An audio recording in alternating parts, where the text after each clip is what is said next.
Bones are amazing things. They hold us up. They support us.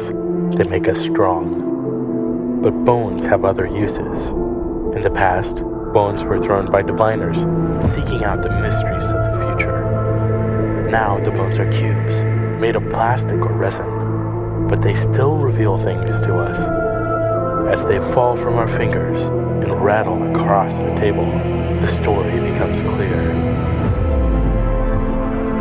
Welcome to Bone Throwers Theater, an RPG actual play podcast. Hello, and welcome back to Bone Throwers Theater. My name is Jeremy, and I am playing Julian Illix. My name is Aaron, and I'm playing Sam Feluge. I am Ellie playing Archie. This is Johnny playing Chime North. This is Jeff playing Jerr Lan. And this is Jordan, and I am playing randomness and embodied. And then some. And then some. So, it is now Julian's turn to have a focus episode. Where would you like to begin, Julian? Julian, we're going to begin. I'm trying to remember, what time of day was it when we left Consiglio? Was it morning? Yeah, I believe it was Yeah, morning. like early morning, if I remember correctly. Okay. So I imagine I'm going to pick up the first scene that day. But I imagine like we spent half the day just trying to make as much distance from the city as possible. Always checking we're being followed. No one is kind of focused on anything else but other than just making sure we are actually made it clear. Yeah. Especially after Julian snapped Chime out his reflection. It's probably been a solid 8 hours of just short rests and all right, it's been 5 minutes, let's keep going, kind of thing. And then at that point, you see Julian, who's been keeping towards the back of the group, is going to, he's walking a little bit quickly, making it up to the front, and he's going to go up to Jerr, and since Jerr probably was at the front, and says, all right, I think we've made it far enough that we can take a little bit longer rest now. All right, I could use it. I can create a igloo type thing for us. Well, I don't think we should rest here for the night. It'll lower our visibility. As long as you're able to do this again in say another 2 or 3 hours. I should be able to at least put up a lean-to. I'm going to scout out the area really quick just to be sure what wildlife we are trying to Avoid. Cohabitate with, or at least for the next hour. Yeah. And at that point, he's going to turn around and be like, hey, Bear, why don't you come with me? Okay. Where are we going? Just to check out the area, just to make sure everything is safe. I'm hungry. Can we get some food? Julian reaches into his pack, pulls out one of the packages of field ration, and tosses it to Bear. Oh, this isn't bad. Unwrap it first. Oh. Is this better now? Yeah, go ahead. Oh, that's even better.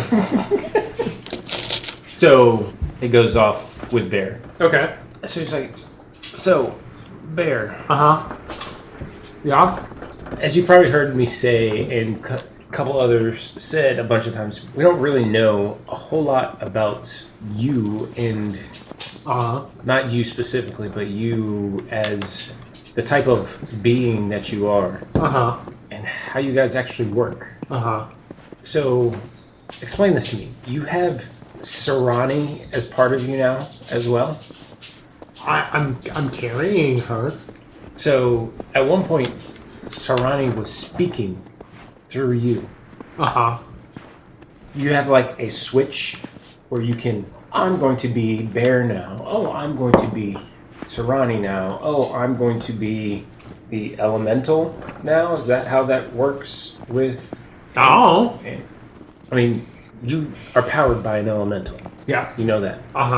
Do you speak to your elemental? Because most proxies that I'm aware of can speak to their elemental.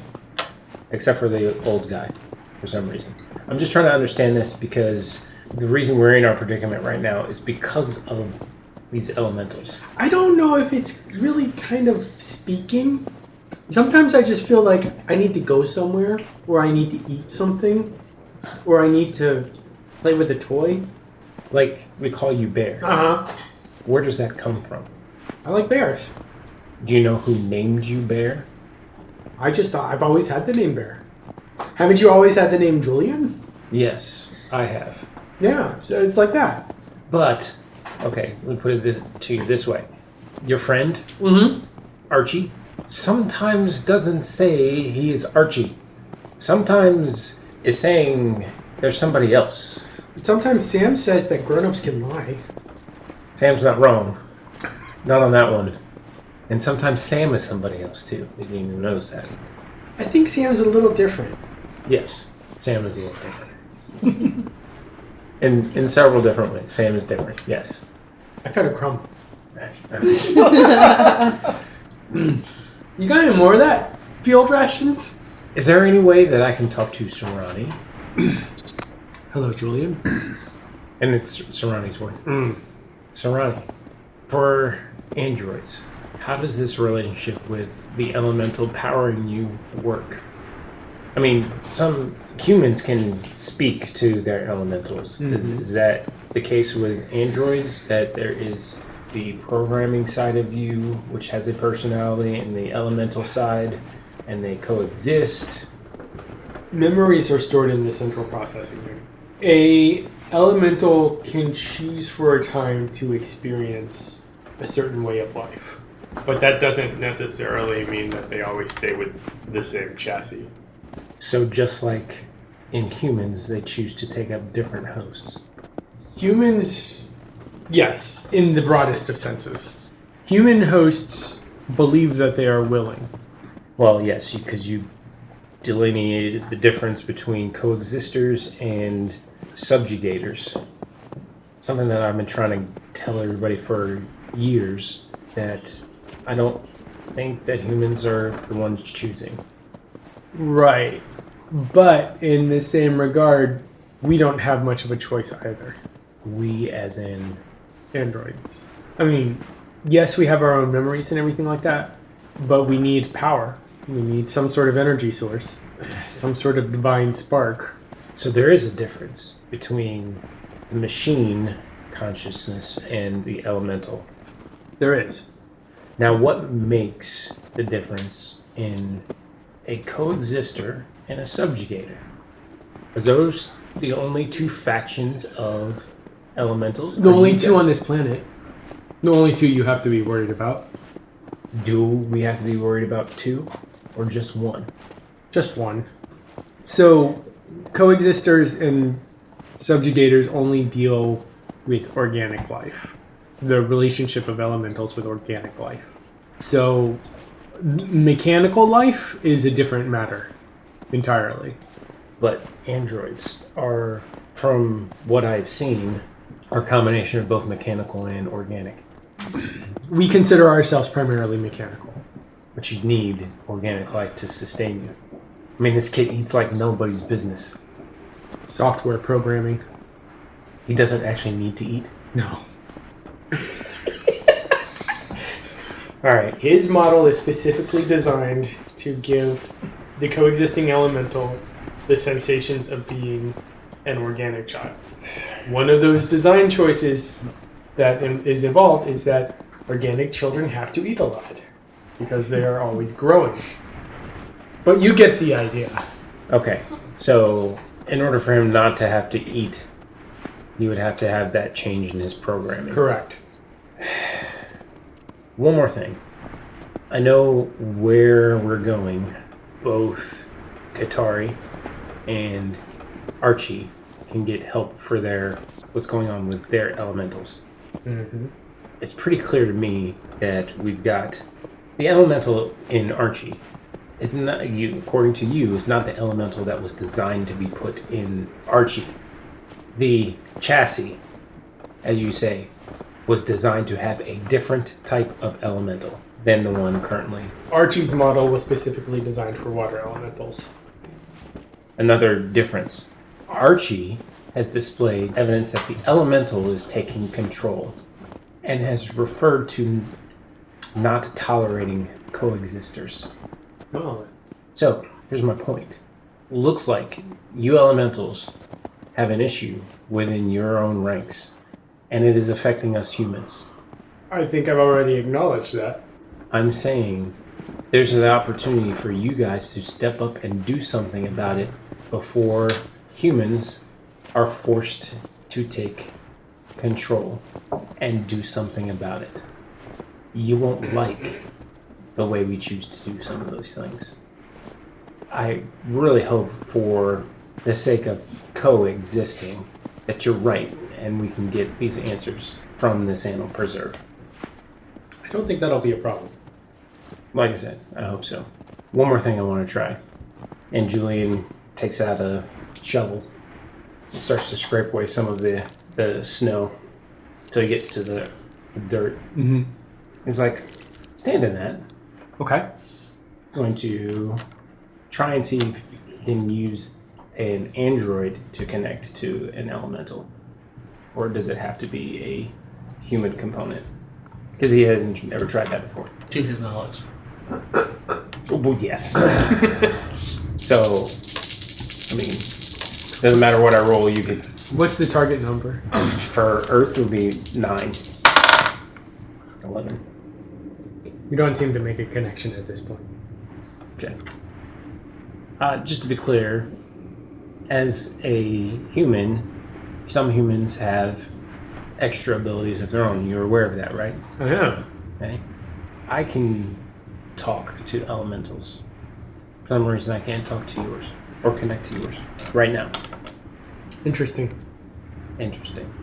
It might be because you're accessing the auxiliary memories of another individual. I'm just a data shell, essentially. I'm not even really supposed to be here, so Bear is serving double duty.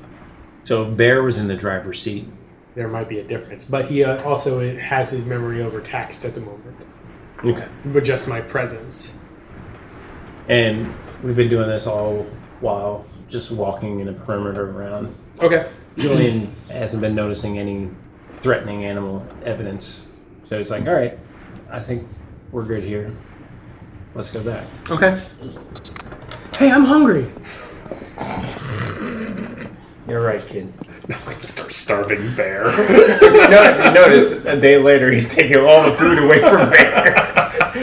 How much do you gonna eat? None of this. And that's scene. Sounds good. Next scene. Let's go ahead and do Chine. Let's make this after the hunting. Maybe like a week after. So we're like smack dab in the middle of Consiglio and Troller City. We're hiking, we're marching, we're on our way, making our way. So it's not a rest time. Chime has slowed his pace and has made his way toward the back. Probably not on purpose. Wearing out. Yeah. And everybody else seems to be 20, 30 yards ahead. Chime, you hear maybe about 5 paces behind you. So you made your way towards the back again. Do we need to stop and take another break? Not yet. Soon, though. All right, well, let's pick it up. Let's try and catch back up. Yep. I'm trying. So, Julian's gonna be just totally blunt about it. It's like, why don't you ever actually use your ability? I do use it. I use it to diffuse tense situations when I can. At least I try to. You've done it like once or twice, and we've always been in tense situations. It only works when I'm talking to somebody. The 2 times that you're talking about were flukes that I could just give a command and somebody respond like that. Well, the It's first never time, worked like that in the past. Let me tell you, these past month or so, a lot of my abilities have never worked like that in the past either. So, as innates, I see a time coming where we need to develop these abilities. We can't just let them be passive. We have to own them. We have to find out what we can do with them and use them, not just when it's convenient, but to take charge of a situation. I'm not the leader that you are. I'm not a leader. Fine then. I don't have the confidence that you do. Well, I'm trying to learn to be better. well, first, tell me about your ability specifically. I mean, when we were in the Healing Hands basement, you told the proxy to go to sleep, and he immediately just fell asleep. I don't know how that happened, honestly. I said it out of frustration for them to just go to sleep. So you have to be frustrated? Every time I've used it in the past, it was to calm other people down. It's always been something to calm people down. I'm more of a diplomat than anything else. Let me put it to you this way. When I first discovered my ability, I thought I could just hear what elementals were thinking. Then I discovered I could talk back to them. Then I discovered that I could persuade them to feel a certain way. Then I discovered I could persuade them to do certain things. Do you see what I'm getting at here? Yes, I see what you're getting at. Your power kept growing. You kept learning more about your powers. Which is what I think as innates we need to do. If you haven't noticed, I think a war is coming. And it's not the already one that's being waged with Centauro. I don't know if it's a war, but obviously something's happening with the council that's going to disrupt all North Belisara. You're thinking too much within borders. That's all I've ever known. Just put it this way. Where do elementals exist? In North Belisara? In Consiglio? No. Everywhere. Yeah. And what are elementals using to influence this world? Humans. Humans who have certain abilities need to be able to step up to say no when we need to say no. I'm not disagreeing with you. What I'm saying is that I'm trying to change my way of thinking for what I've known my entire life. We are taught that elementals are servants to the humans, but from what I've seen, the elemental highly influences people. You're right. And that's the first thing I've heard you say that is right. I mean, that's essentially how I got my power. What do you mean? I mean, my mother chose to become a proxy while she was carrying me. So you think that your powers are a side effect of that? Why not? Nobody knows how innates get their powers. They're just born with them. I mean, it's a possibility, I guess. And I was being developed while a elemental was influencing my mother. It's definitely a possibility that that's how you got your powers. My point is just saying, at a very young age, I understood that element of control that elementals have over humanity. It's unnatural. It's not something. Very few proxies realize this. It's not something that I started to realize until a couple of years ago, when I grew up in a house full of proxies. So, you're saying you're trying to relearn how you were taught. Yes. We're at a point where we can't take our time to do that. We got to develop what we can develop, push through what we got to push through, and make those changes happen now. Not slowly, not eventually, but now. I do the best I can. I learned to do it. You have to be willing to do it. How am I supposed to change it? You want me just start ordering people around and see what happens? I don't think that's a good thing for you to do. In fact, until you can actually show some abilities, that's not going to get you anywhere. Think about it. Where did we just come from? The council. We just ordered people around and didn't show anything giving back to society, giving back to the people that we're serving it. You don't want to follow in those family footsteps. No. Like I said, I've always used my powers as a diplomat. It's a passive thing that I can use to calm people's attitudes, to make them more willing to listen. It's not something that controls people. It just makes them more willing to listen. That's all it does. At least from what I've seen my entire life. Julian looks up at the sky and it's getting a little bit darker. And he's going to say, well, it looks like it's going to be about time to make camp for the night anyway. Guess what? Tomorrow you're going to see something different. And he starts walking a little bit faster up to Jerr.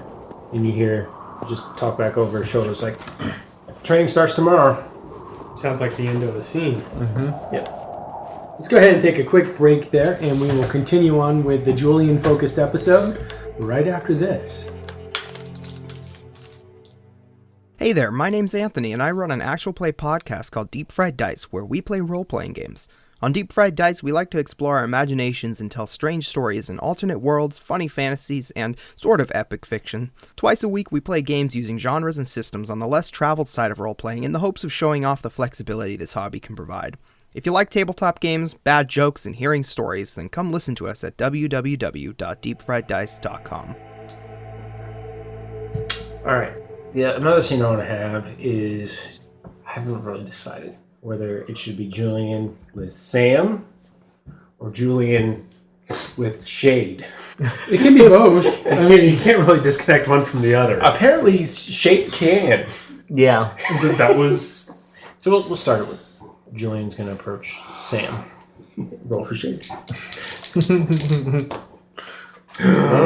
Uh-oh. Johnny. Since Johnny's already So re-roll it again. duty, yeah. Let's choose between. So what? No. Here, What he's really roll a 2. Roll a 2. Don't choose me. I was actually going to choose you Oh. because here's the thing: it's because he's had a scene with Jerr, he's had a scene with Bear, he's had a scene with Chine, Oh, and so if it makes the most sense, just Yes, to give you guys a some new voice. some Equal screen new time. voice. Yeah. Yes. Oof. Okay, I'll try. Just remember, Shade likes to mess things up. no. No. Shade likes to have fun. Shade likes to have fun. Dark and mischievous fun. Well, it's not even always dark and mischievous. No, it's it's just whatever Shade views as fun at the time. Yeah. So Shade has very dynamic personalities. So let's say this is, stick with chronologically, this is a few days later after the conversation with Chime. So a couple days out from Choler City. Yeah, a couple days out from Choler City. Say we've just made camp for the night. Julian's finished getting a fire going, and he's left Bear in charge of cooking some meat. Was that smart? I've also been hinting at Julian has been taking Bear out with him on this, so he's been sort of teaching Bear how to do Do more some of this More. stuff. hunter trapper type of things. Because ironically, out of all of the group, he probably trusts Bear the most. Probably valid. Jer's gonna keep an eye on him. That's what Chime was. Just with a bubble of water just kind of hovering right there in case things get out of control. What is Sam doing at the moment? I'm at my cot, kind of near where Katari's being kept, and I'm kind of going through my pack and organizing stuff. Has Katari been conscious lately? Katari sometimes comes in and out of consciousness. A lot of times it's like when you guys are traveling, like she'll wake up if there's a big bump or something. And sometimes she does have a few moments of lucidity. Not very often. If she was conscious as he's making his way over to Sam, he would check on her real quick. How you feeling? Feeling okay. I've been dreaming a lot recently. But I think everything's okay. Dreaming? Or is this something that your elemental's trying to tell you? Do I look like I know the difference? Maybe not right now. I get that. But How long are you going to keep those dreadlocks in the weather like this? I'm not going to get rid of them and get rid of all this insulation. What are you talking about? But aren't you afraid they're going to freeze off? No. No? I haven't before. Oh, I think I'm going to sleep again. Yeah. Probably best. Good. Fireflies. Julian at that point just kind of turns, finds a place to sit close by, and looks over at Sam's like, just making less and less sense each time she wakes up. She is. It's kind of scary. Yeah. Not 100% sure what influence her elemental's having on her. Yeah, I think that's going to be a question for Jerry. He's the... Actually, I know we haven't done this in a while, but it's also getting kind of dark. Could be good for throughout the night, considering the area where we are is not pretty safe anyway. Want to do your You want to take a look? sea thing? Yeah, I can help you out there. 19, 20, 22. He immediately looks back over at Atari and the elemental's still pretty inert, as you put it before. And looks back at Sam and is like, yeah, the elemental is not doing much of anything for her right now. And he hasn't said this. He mentioned it to Jerr, but didn't explain. But he's going to explain it now. It's like, for some reason, when you do your sight thing and can allow us to see in darkness or thermographic, for some reason that has a different effect on me. I can now see the elementals. Not just the effects of the elementals, but the elementals. Oh. How does that work? I don't know, but I can see that Shade is now a little bit more curious. I think it's cool. Shade? What do you think? You rang. Shade's actually kind of quiet. What do you think of that, the fact that he can see elementals? Have you ever heard of that before? Not until now. Shade says he's never heard of that before. What do they look like? Depends on what kind of elemental they are. Differs between what their state of mind is. What does Shade look like? Right now, Shade is just kind of floating off to the side. They're not doing much of anything.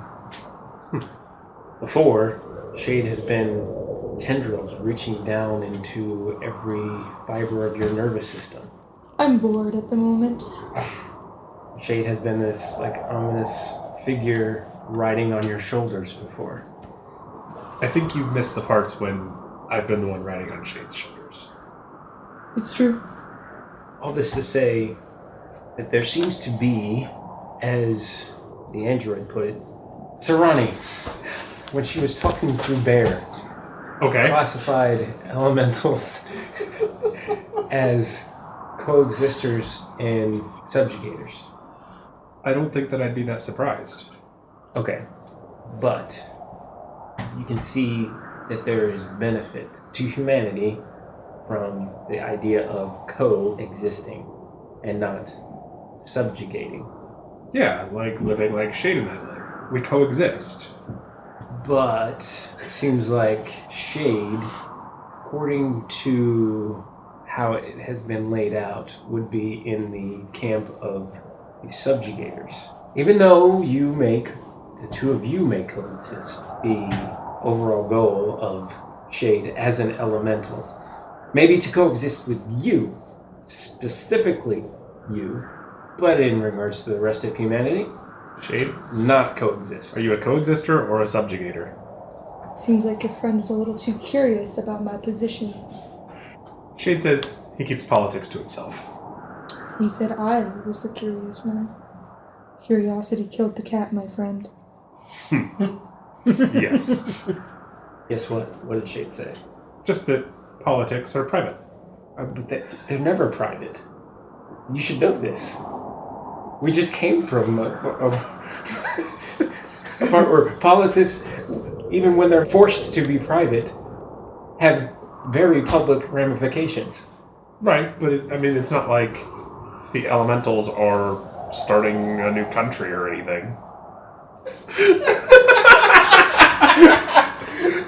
Although now that you mention it, it's a great idea. Like elemental politics are private because they're not ruling the world Yet. But I feel that's some of their goal, especially within the subjugators camp. Well, it's also some of our goal to rule the world. Are you going to kill off all of us all humans because some of us want to rule the world? I'm just saying, those that want to rule the world need to have some sort of checks and balances.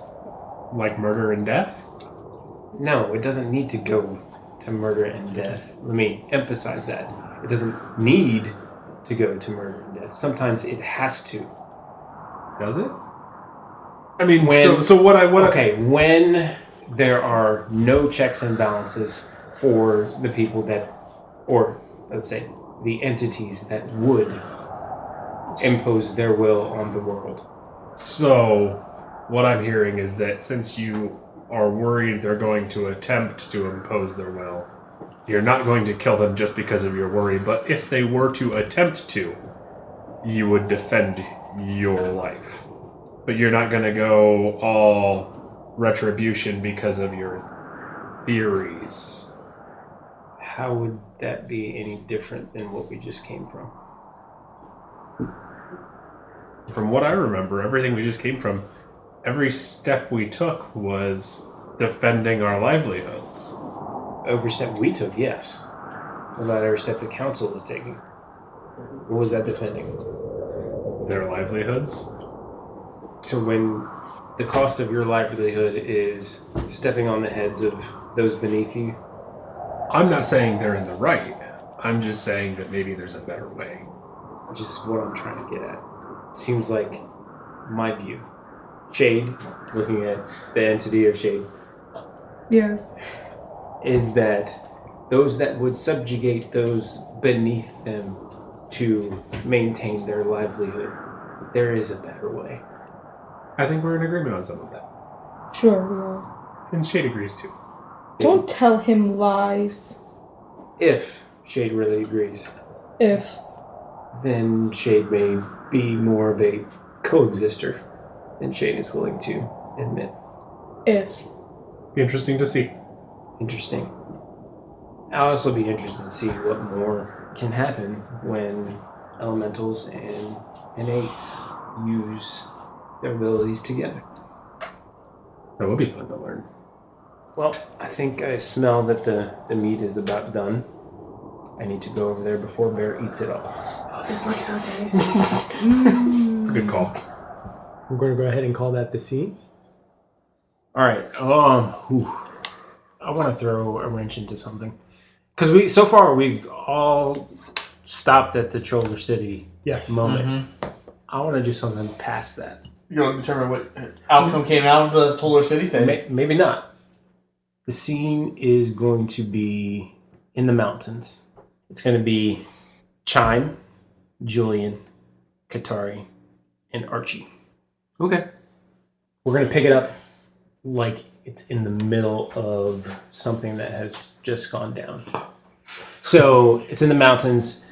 There's like an enclave, like halfway up, like the face of a mountain.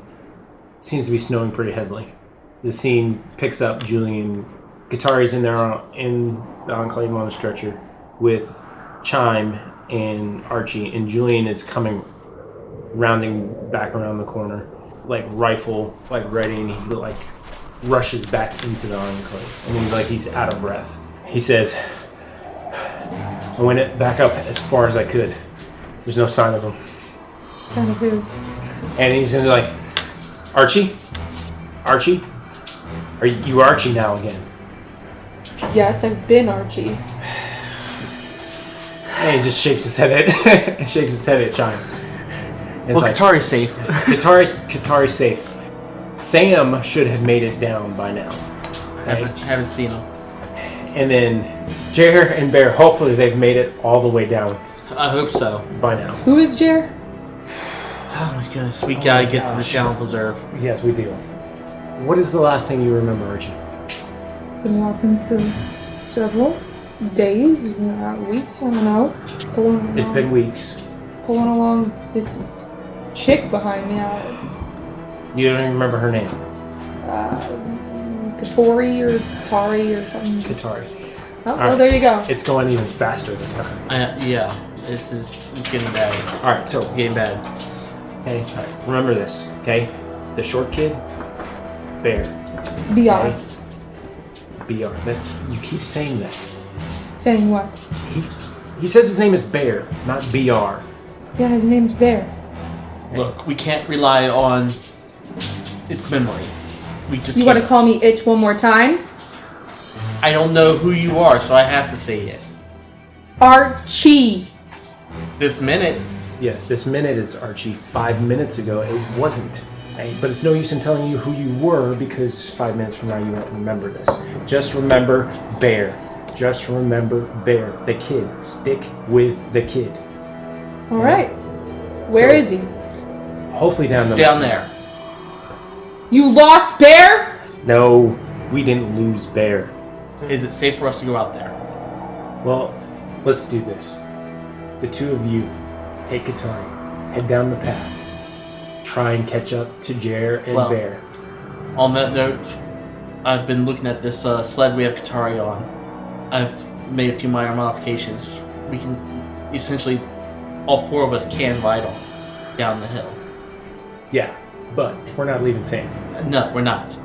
I'm just saying we can carry 4 people on this one sled. So, do you want us to hurry down the hill, or you want us to just try to catch up to Jerr and Bear? He's going to kind of nod over. It's like, for the sake of this mess that's going on over here, we need to get back to Bear. All right. Come on, Archie. We're going for a walk, and I take the sled. And he turns to Chine and it says, all right, remember what I told you about if you see those feathers? Uh-huh. Do the exact opposite in this situation. Are you sure? I am 100% positive. Okay, then. Understood. And he heads back out of the Enclave and back up the mountain. And then, as you guys are heading down, 30 seconds later, you hear a rifle shot. We're going to go ahead and call that the end of the episode. Thank you so much for listening to Bone Throwers Theater. Thank you for listening to Bone Throwers Theater. Our cast is Aaron, Ellie, Jeff, Jeremy, Johnny, and Jordan. We are releasing this podcast under a Creative Commons Attribution, Non-Commercial, No Derivatives 3.0 Unported license. That means you can share the podcast, but please do not modify it or try to gain financially from it. If you would like to visit our website, you can do so at bonethrowerstheater.com. If you would like to send us an email, you can do so at bonethrowerstheater@gmail.com. Our Twitter handle is bonethrowerstheater. You can also look us up on Facebook and subscribe to our YouTube channel. And until next time, may the bones fall ever in your favor. This has been a Nerd Circle podcast production.